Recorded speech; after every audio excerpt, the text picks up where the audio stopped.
आप अपनी बारी पर भी बोलेंगे और उनकी बारी पर भी बोलेंगे, ये गलत है दीपक जी। नहीं दीपक जी, ये गलत है। नहीं, आपकी बारी हो चुकी है। नहीं, मैं आपको फिर मैं आपको समय और दे दूंगा, बट अभी सिद्धार्थ नहीं, देखिए जब आप गलत बोल रहे थे तो उन्होंने टोका नहीं था।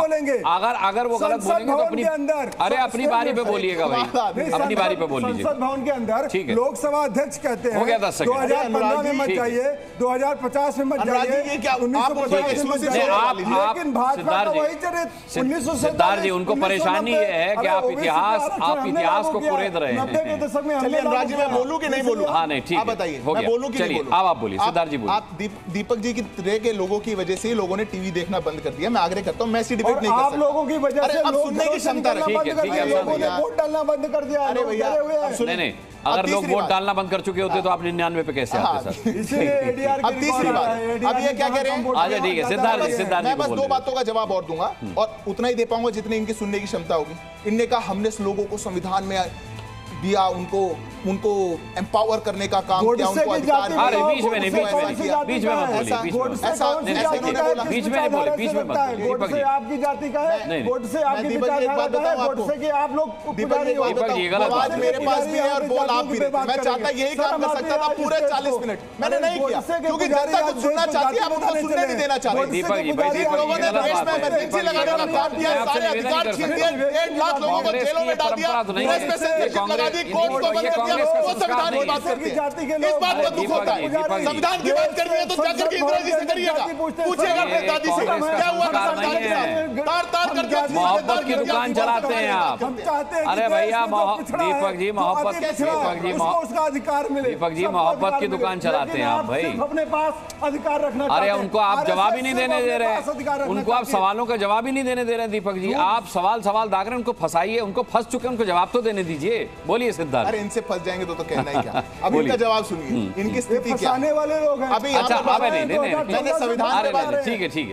देखिए अभी 2 मेहमान बचे हुए, उनको भी मुझे पर्याप्त समय देना है। नहीं, अभी अक्कू जी बचे हुए, विक्रमादित्य जी बचे हुए। मैंने इनके झूठ पे दिया कि इनने कर्नाटक का सेंसस सरकार इनकी है, नहीं दे रही, नहीं दे रहे डेटा। हम रिपोर्ट रखी है इनके पास, मुख्यमंत्री इनका, मुख्यमंत्री केंद्र में सरकार इनकी थी, जाकर के कह दिया हम इसको नहीं निकालेंगे। अब रही बात हमारी की बात करते हैं, इस देश के अंदर मेरे से एक प्रश्न आया था और मैं जनता के प्रश्न का जवाब देना चाहूंगा। मेरे से पूछा गया था कि इस देश में सभी पार्टियां जाति की राजनीति, बारी पर याद दिला दीजिए, सभी पार्टियां धर्म की राजनीति की बात, ऐसा प्रश्न मेरे लिए आया। ठीक है, इस देश में अगर इतिहास में हमारे आजादी के बाद पहली बार किसी प्रधानमंत्री ने आकर के कहा कि सबका साथ, सबका विकास, सबका विश्वास और सबका प्रयास, तो आदरणीय प्रधानमंत्री नरेंद्र मोदी। ठीक है, और कोई नहीं। ठीक है, इस देश के अंदर पूछना हो आचार्य प्रश्न तो इनसे पूछिएगा। मैं 10 सेकंड लूंगा बस, मेरा तो सारा समय वो ले गए थे। इनसे पूछिएगा, इस देश में एक ऐसे भी प्रधानमंत्री हुए थे, जवाहरलाल नेहरू, जिन्होंने अपने मुख्यमंत्रियों को यह चिट्ठी लिख करके कहा था कि इस देश में अगर आरक्षण लागू कर दिया गया तो हमारे देश की जो क्वालिटी है वो घट जाएगी। ऐसी सोच वाले लोग हमसे पूछते हैं। हमने जब 3 करोड़ लोगों को आवास देने का काम किया, जाति धर्म नहीं पूछा। जब 9 करोड़ लोगों को सिलेंडर दिए, जाति धर्म नहीं पूछा। जिन लोगों के घर में हमने बिजली पहुंचाई, उनका जाति धर्म नहीं पूछा। जिनके हमने जनधन में अकाउंट खोले, उनके जाति धर्म नहीं पूछा। हम नहीं करते हैं राजनीति, हमने सबका साथ, सबका विकास की बात करी और सबको साथ लेके चले। पर ये लोग अपनी राजनीति की भी घिनौनी बात करते हैं और फिर उसके बाद जब इनसे जाति पूछ ली जाए तो जनता का, ठीक है, 1 मिनट, जनता का सवाल सर, जनता का सवाल भी ले लूं, जनता का सवाल भी ले लूं। 2 मेहमान भी बचे हुए, मैं आ रहा हूं, माइक लेके आ रहा हूं, रुकिए, पूछिए। जितने कांवरिये थे, आप जो जाति के बात कर रहे हैं, और जितने कांवरिये थे वो क्यों आज उन्होंने योगी जी ने बोला कि जाति का यहाँ पर सर्टिफिकेट टैग लगाओ और आप यहाँ जाति के बात कर रहे हैं। जाति का टैग लगाने के लिए किसी ने निकाला, वहाँ के एसएसपी ने कहा है कि नाम लिखना है। नाम इसलिए हो गया। दूसरा सवाल, किसी की भी धार्मिक भावना के साथ कोई खिलवाड़ ना हो। ठीक है, सारे जाति को वहाँ जाति के लिए कांवरिया लगाया गया है। ठीक है, शांत हो जाए। दूसरा सवाल इनकी बात सुन लीजिए भाई, क्या बांटते हैं बताइए ना। अरे आप क्या बांटते हैं? जनता की बात नहीं सुन रहे हैं, जनता की बात ही नहीं सुन रहे हैं। अरे अखिलेश जी नाराज हो जाएंगे, आप जनता की बात ही नहीं सुन रहे हैं। आप जाति की बात कर रहे हैं तो ये बताइए, देश की जब नई संसद बनी थी, प्रधानमंत्री जब उसमें गए थे तो सिंगोल लेकर क्यों गए? किसी और जाति के लोगों को क्यों नहीं बताया? इनसे पूछे भाजपा वालों से, सिंगोल लेकर गए थे। क्या प्रश्न क्या पूरा के सिंगोल लेकर के वो क्यों गए थे, बाकी जातियों को का प्रतिनिधित्व क्यों नहीं उन्होंने शामिल किया? क्योंकि मैं बता देता हूं जी, क्योंकि इस देश में अब जवाब सुनिए, क्योंकि इस देश में धर्म का प्रेम, क्योंकि इस देश में धर्म को दिखाता है, धर्म की बात करते हैं ये लोग, संविधान की बात नहीं करते। आप चंडीगढ़ में देखिए इन्होंने क्या करा था। इन्होंने चंडीगढ़ में वहां पर हत्या कर दी थी, और कैसी हत्या कर दी थी, किसने न्याय दिलाया था हमको? सुप्रीम कोर्ट ने न्याय दिलाया। अरे सवाल आपसे नहीं था भाई, पार्टी अगर पूरी ताकत में आ जाती पूरे देश को चंडीगढ़ बना देते। ये तो जनता ने आपको। आप कैमरे से भी बाहर हो गए, जवाब दूं भवन जी, आप कैमरे से भी बाहर हो गए। आचार्य विक्रमादित्य को लाते। देखिए सर, समय कम है, मैं जवाब दे दूं, हमसे पूछा गया प्रधानमंत्री के बारे में, 10 सेकंड में जवाब दे रहा हूं। ठीक है, नहीं सिद्धार्थ जी के पास जो सवाल आया पहले उसका जवाब हो जाए। सेंगोल किस लिए लेके गए थे पूछा गया था, क्योंकि देश में ये लोग चाहे जितनी चाहे कि जाति के नाम पे बांट दिया जाए, देश में कुछ चीजें हैं जो जाति से ऊपर है। मैं पिछड़े वर्ग से आता हूं, सेंगोल हम सबका है। पिछड़े वर्ग से आता हूं, सेंगोल भारत की आजादी का प्रतीक है। अगर सेंगोल गलत है तो माउंटबेटन ने आजादी के समय नेहरू को सेंगोल क्यों दिया था? पूछिए, आपका संविधान है। आप ये देश सिंगोल को नहीं मानता, ये देश संविधान को मानता है। ये देश संविधान से चलेगा, ये देश सिंगोल से नहीं चलेगा, ये देश संविधान से चलेगा। भाई आ जाने दीजिए, आचार्य जी को आ जाने दीजिए। कुपित सिंगोल से नहीं चलेगा। ठीक है, वो आचार्य जी नहीं बता पाएंगे, ये इनकी सच्चाई है। सिंगोल से नहीं चलेगा, संविधान से चलेगा। ठीक है। आचार्य विक्रमादित्य, नहीं आपकी आवाज नहीं जाएगी ऐसे, मैं माइक लेके आऊंगा तब आएगी। आचार्य विक्रमादित्य, आपका क्या टेक है इस पर? देखिए, इस भारत देश को सबसे पहले तो एक बात समझनी चाहिए थी, भारतीय संस्कृति में, सनातन पद्धति में कहीं जाति व्यवस्था थी ही नहीं कभी। वर्ण व्यवस्था भारतीय संस्कृति की देन है। वर्ण व्यवस्थाओं में कहीं ये विभाजित नहीं किया गया कि कोई छोटा है कोई बड़ा है। एक ही पुरुष को वास्तविक तौर पर विभिन्न कार्यों के लिए कार्य दिया गया। आपका मन ही जो है वो समझाने की बात की गई, लेकिन आज इस देश में जो शिक्षा दी गई है वो ये विभाजन का कार्य कर रही है। और इस देश के अंदर अभी मुझे बड़ा विचित्र लगा, एक प्रश्न आया संगोल के ऊपर, प्रश्न आ रहा है, अरे वो राष्ट्र का प्रतीक है, उसकी भी जाति बांटोगे क्या? उसका राज का प्रतीक है, उसकी भी जाति बांटने के लिए मैं किसी व्यक्ति को दोष नहीं दे रहा हूं। ये हमारे देश की परंपराओं को निर्वाह करने के लिए ऐसे लोग हैं। इस देश के अंदर हमने वो व्यवस्था देखी है कि जब सीताराम केसरी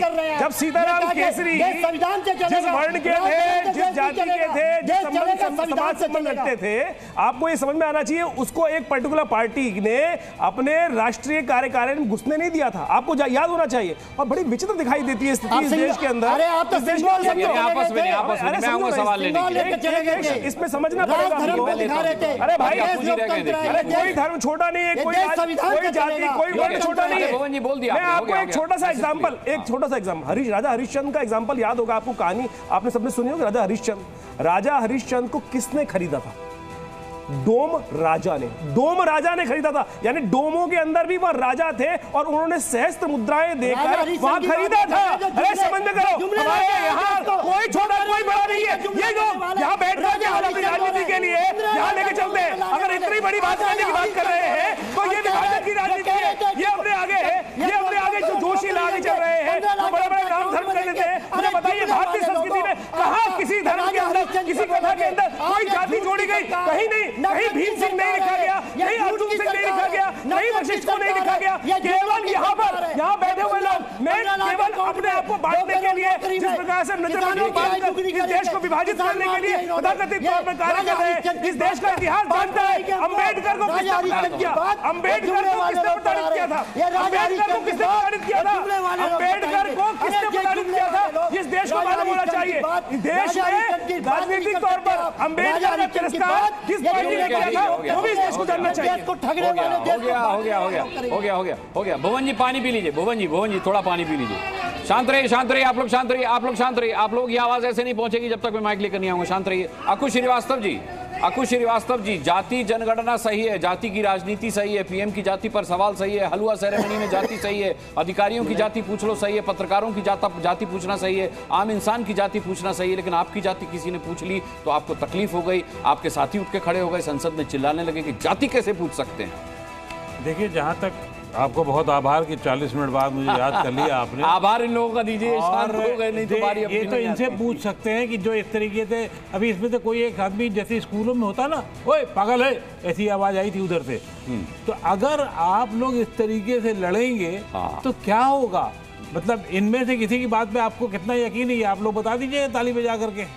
अगर ताली बजाने का एक चलिए, जितनी देर की डिबेट बची है, मैं मॉनिटर हूं, डिबेट की तरीके से रखिए, शालीनता से रखिए, वो ज्यादा अच्छा होता है। जहाँ तक आपकी बात थी हलवा सेरेमनी को लेकर के, और जो राहुल गांधी ने जिस तरीके से उसको पेश किया, वो शायद बहुत ही किसी भी बड़े मुद्दे को बहुत ही खराब तरीके से पेश करने का नजरिया था उनका।